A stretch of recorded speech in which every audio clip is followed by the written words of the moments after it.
Ladies and gentlemen, boys and girls, children of all ages, welcome to our sports show. I'm your host, Robert. All right, YellaWood 500 NASCAR Cup Series race. Today, the 111th NASCAR Cup Series race at Talladega. It is Dega, baby. All right, 500.08 miles, 188 laps, 3 stages, 60, 60, and 68. Fuel window, 40-ish to 50-ish laps. Now we've seen on these super speedways, these drafting tracks, fuel mileage. So you spend less time on pit road. Everybody's doing it. How do you fix it? There's been a lot of people talking about it. My opinion would be at a stage. Somebody else had mentioned this. I'd heard recently in an interview, and they said, well, you can't make super speedway races worth more points than other races. Well, what you could do is across the board, all races at a stage. That way you kind of fix the issue with the fuel mileage, because then you got a fuel window. Yeah, you're still going to have some people trying to do that, but I think the vast majority of the field wouldn't. Then you make all the races worth the same amount of points, and then you still have the 600 worth more points. It's just an option. I know everyone says, get rid of the car, get rid of this car. That's not the answer. That's not happening. You got to think of other ways, bigger fuel cell, but still, it's the amount of time spent on pit road. So I don't know, regardless if you're at a stage or whatever you do, if you're going to completely get rid of that. The only other option would be at Daytona and Talladega, have non-competitive pit stops, which basically means you add a stage, you only pit at the stage unless you get a flat tire, and you can't gain track position at stage. Then that way, there is that time on pit road doesn't matter no more. You take that out of the equation. So if you added a stage to the super speedway races, you had non-competitive pit stops, the whole idea of saving fuel to gain time on pit road is null and void, and don't worry about it. That way, if you have 4 stages, you can go 40, 50 laps on a tank of fuel. You can get that within that fuel window. Just a couple ideas I came up with. But anyway, today's race. 6 straight winners have started between 10th and 19th. In the Gen 7 era, 5 races at Talladega, the winner has started 19th, 16th, 17th, 18th, and 10th. In the previous 15 races prior to Gen 7, 11 to 15 started in the top 10. All 5 with Gen 7 have started, or 4 of the 5 have started outside the top 10. The worst starting position is 10th. In the last 5 races with Gen 7, only been more than 6 cautions one time, and they had 8. In the last 2 races at Talladega, 4 cautions. Basically the 2 stage breaks and 2 other cautions. Before Gen 7, 5 races before, every race had 6 or more cautions except for one that had 5. I know a lot of people also say, get rid of stage breaks. That'll fix it. No, it won't. Because the idea is to spend the least amount of time on pit road.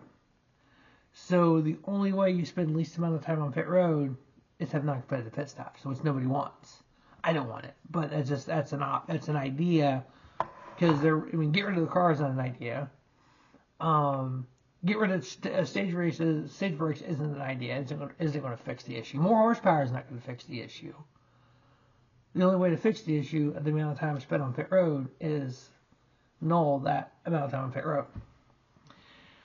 So, Daytona, Talladega. Similar, yes. Exactly the same. No. Talladega is a lot wider. Talladega has a start-finish. I know everyone's getting tired of hearing the TV broadcast talk about the start-finish line. But it is a big deal because you got casual fans that tune in and just watch a little bit here, a little bit there. They may assume all tracks are the same, so they have to talk about it. If people wouldn't go on social media and say, we didn't know this, or how's that not the finish, when the start-finish line is in the middle of the tri-oval at other tracks, you have to talk because it is unique, it is different. It causes for a whole lot of chaos, though. Oh my God, does it. So, Daytona, Talladega, super speedway drafting, 2.66 miles, 2.5 miles. If you look at both of them together, Daytona, Talladega results, Kyle Busch, this is all Gen 7 era. Kyle Busch, 11.9 average finish. Alex Bowman, 12.2. Ryan Blaney, 14.3. Chase Elliott, 15.7. Bubba Wallace, 16.0. William Byron, 16.8. Martin Truex Jr., 16.9. Chris Buescher, 16.9. Austin Cindric, 17.0. Christopher Bell, 17.6. If you look at those average finishes just at Talladega, Alex Bowman, 11.78. Kyle Busch, 12.9. Ryan Blaney, 12.9. Chase Elliott, 13.7. William Byron, 15.8. Martin Truex Jr., 16.2. Martin Truex Jr. has said before, he is not a super speedway racer. He does not run well on these tracks. Austin Cindric, 17.0. Bubba Wallace, 17.0. Chris Buescher, 17.6. And Noah Gragson, 17.8. Those are just Talladega numbers. There's so many things that can happen. You can get caught up with someone else's issue. You can overcorrect. And they've talked about this in interviews, especially when you're 3 wide. That car in the middle has literally no air on them. So that's where a lot of the overcorrections come from. A lot of the drivers have talked about this. I've heard an interview recently and they're talking about that. If you're in the middle, best thing for you to do is just let the car go where it's going to go and just kind of hold the steering wheel as tight as you can and just let the car go back and forth. Because if you're on the inside, you have the air on the inside. If you're on the outside, you have the air on the outside. You have zero air on that car. That is as loose as that car is ever going to be when you're 3 wide.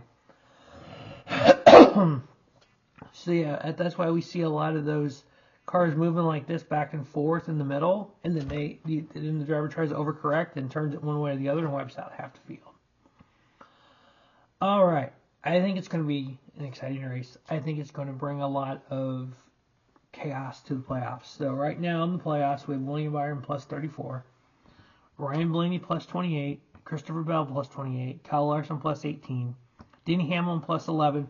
By the way, no front row motorsports car or 2311 car or Denny Hamlin's car was disqualified. Was penalized in pre-inspection or wasn't falsely accused of doing something they didn't do, like everyone accused that would happen because of the lawsuit. Alex Bowman plus 8, Chase Elliott plus 4, Joe Logano plus 4. After the Roval next week, we're eliminating 4 for the playoffs, and we're moving on with 8. Right now, Tyler Reddick minus 4, Daniel Suarez minus 14, Chase Briscoe minus 25, Austin Cindric minus 29. At the end, I'll give my opinion on the whole lawsuit. NASCAR Fantasy Live this week. I'm taking some people from not guys you would expect, because we know Talladega gives those guys that we don't expect a chance to run well. So my Fantasy Live line is going to look a little weird. It's going to be a little funny. Got Ryan Blaney, Corey LaJoie, Anthony Alfredo. He's in 62 for Beard Motorsports. They always run well. They almost won it with Noah Gragson one year. Justin Haley, and then in my garage I got Kyle Busch. Justin Haley, Corey LaJoie. We know they flipped rides after Kansas. Corey LaJoie is on the better end of that deal. I think for those last few races, that's something we're going to kind of look at those two head to head. So right now, Corey LaJoie leads that. So we'll see what happens after Talladega. What if Corey LaJoie wins? Oh my God. Would the world not lose their minds? It would be great. All right, so the 4 picks to win, and there's a reason behind one of them. So I'm going with Kyle Busch. We know Kyle Busch can win at these style tracks. We know the 20-year-in-a-row streak is on the line. We know he's hungry for wins. We know Richard Childress Racing they've improved here lately. I think with the one welcome that with Colic Racing and RCR, they're kind of alliance there. I think that's going to help both teams.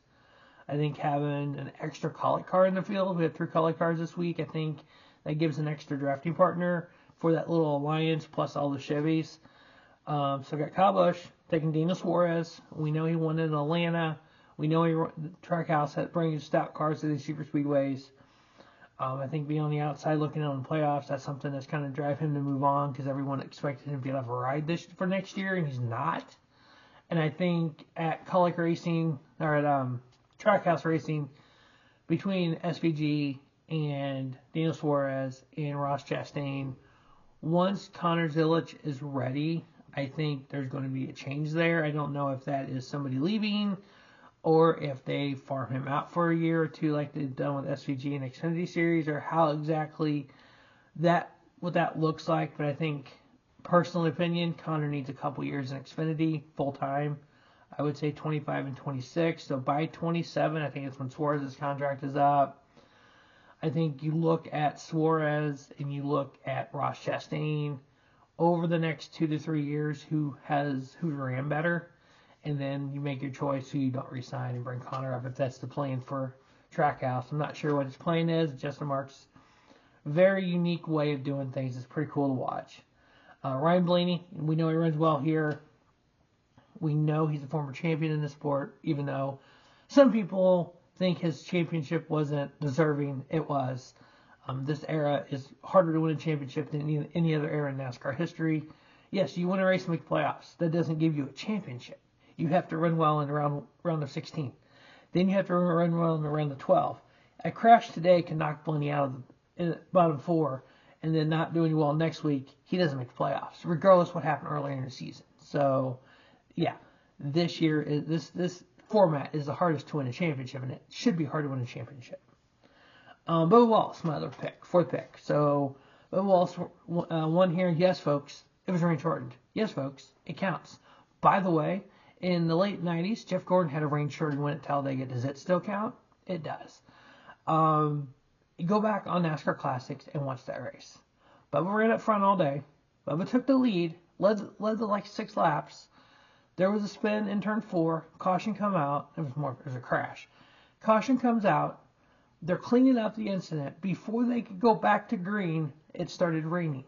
When you're at a Monday afternoon race, again, race is on Monday afternoon at this point, a delayed a day, and it rains, and there is not time to dry the track completely and get the entire rest of the race in before sunset, they called it.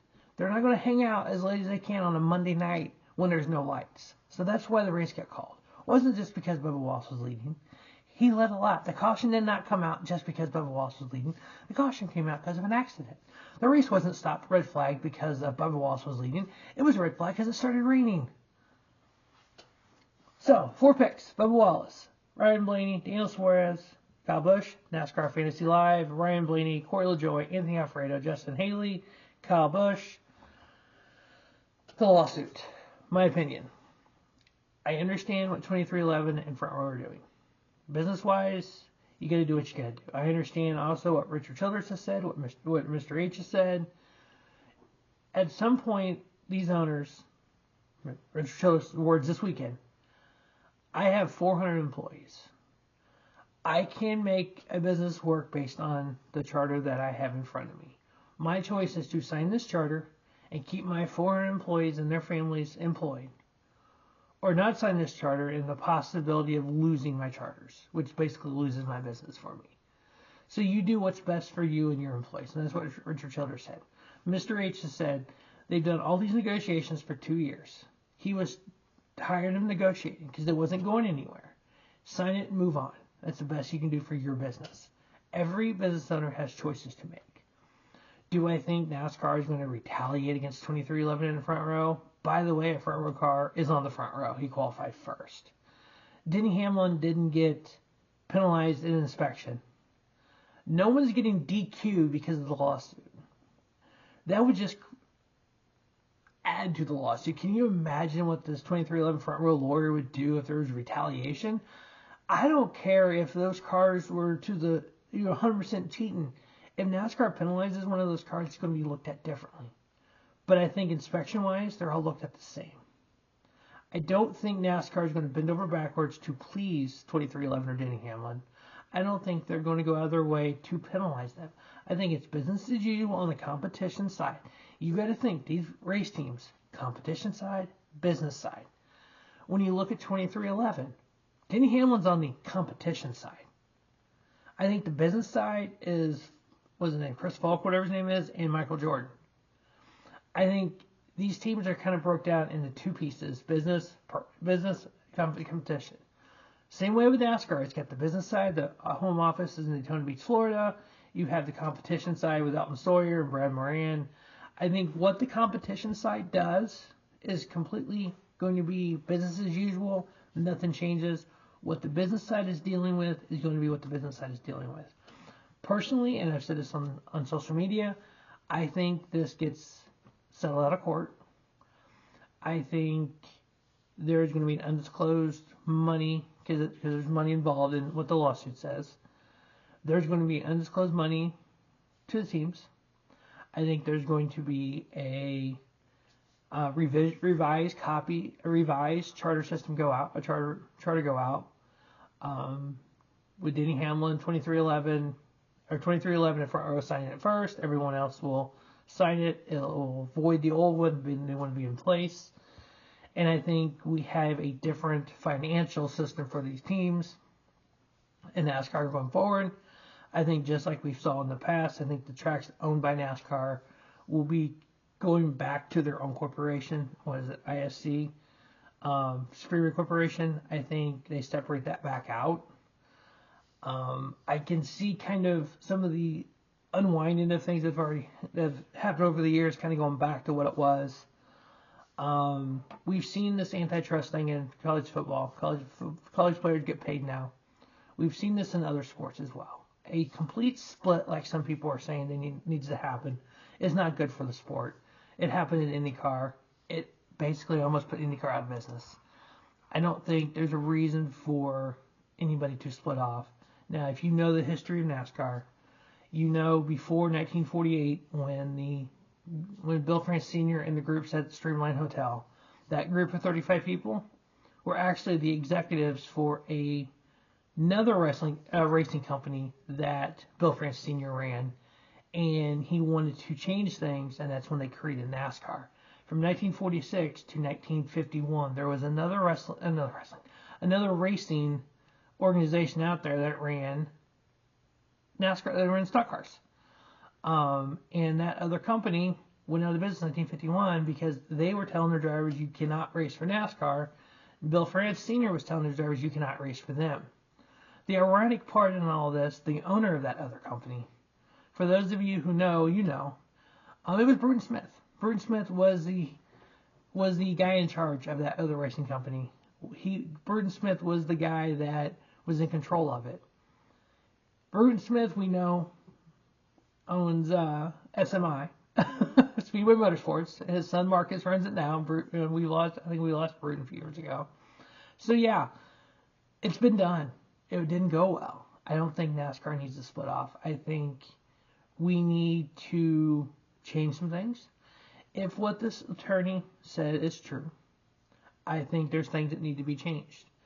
I think we need to come to a different agreement here in 2024. What worked in 1950s, 60s, 70s, 80s, 90s, 2000s doesn't work today. That's all over in business and the life in general. So I think it comes to, I don't think it goes to trial. I don't think it goes to the discovery stage where everyone's got to open their books and see stuff, because I have a feeling there's going to be some things we don't want to see and we don't want to hear about. But it's going to happen. That's been kind of the news of the week. I just kind of wanted to wait till the right time to talk about it. I know I've interacted with some stuff on social media about it, and if your opinion is different, that's great. Just like with Sports Talk Radio, if everyone had the same opinion, it'd be kind of boring. That's what makes calling in the NASCAR Radio Channel 90 so interesting. Yeah, do I condone the fact they took the interview down? No, I kind of think that's kind of shady. Weird. I kind of thought that was weird when Matt Weaver put it out there. When I first listened to it, I actually shared it myself and pinned it to my page because I thought that was kind of BS. They did the right thing. They put it back up. That's great. If you listen to that channel enough and you're not ignorant about it, you can have your own opinion. You can call those shows and tell those hosts what your opinion is. They may not agree with you, which is fine. They will have a back and forth with you, which I've had with both. I've had it with Mike and Pete. I've had it with Dave. You can have the back and forth. As long as you're not ignorant, as long as you don't say they're just butt-sniffing, NASCAR sucking, whatever, then you're fine. It's just when you start getting aggressive with them, they get aggressive back. That's when they either hang up on you or tell you you're a moron. But you can't just, you've got to have a conversation. The art of conversation is lost. If you have a conversation, okay, I can call Dave and say, okay, this is my opinion. And Dave's going to say, well, this is my opinion. Okay, great. We both voiced our opinions. Now we move on. That's how it should be. Anyway, that is the YellaWood 500 preview, NASCAR Cup Series, round of 12, race 2, Talladega, Roval left, 2 big issues, 2 big fun tracks. Four picks are Bubba Wallace, Ryan Blaney, Daniel Suarez, Kyle Busch. As always, thanks for watching Robert Sports Show. Don't just have a great day. Have a spiffy day. Robert Sports Show, your YouTube leader in sports content.